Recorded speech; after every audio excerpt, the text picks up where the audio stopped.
There's not equal blame, and there's not both sides on anything close to this issue, which actually both sides stuff has hurt us in getting anything done. There's one side that has listened to science and one side that hasn't. This issue of climate change, which in my view is the greatest global threat, and we're about to have more deaths in a year in the globe because of climate change than all of the world wars in the last 100 years combined.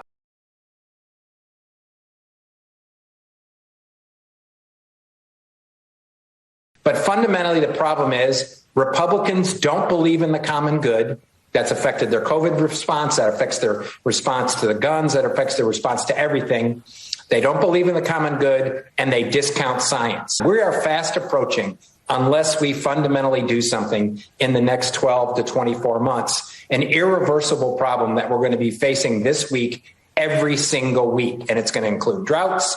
It's going to include deaths. And until we elect people that believe in science and believe in the common good, we're never going to do anything about this until we do that. With this law, I described it with Neil yesterday as a medieval state of affairs. It feels like gender apartheid on the medical front for women. Well, I woke up this morning and I stayed pissed off, I have to say, and I'm still angry about this.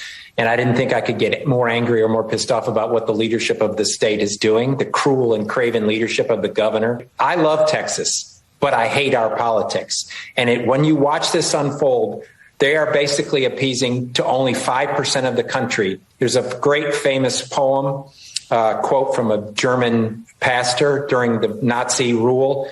And I paraphrase it. First, they came for the immigrants. Then they came for the people of color. And now they've come for women. Women occupy, 160, 170 million women in this country. There's 15 million women in Texas. That now in Texas, they now have no other option other than to try to go out of state to actually practice a constitutional right they have. This is going to affect not only the most vulnerable people of our population, the most vulnerable women of our population, but the population of our country that is the working class of the country that can't even afford a traffic ticket. It is the most craven, cruel stuff you can possibly imagine, and it's unfolding before our eyes. Neil Katyal, you and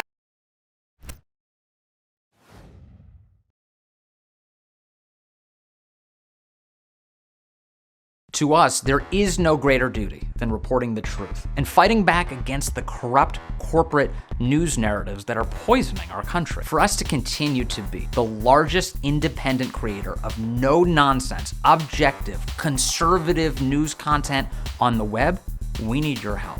The help of you and patriots exactly like you. We can do this.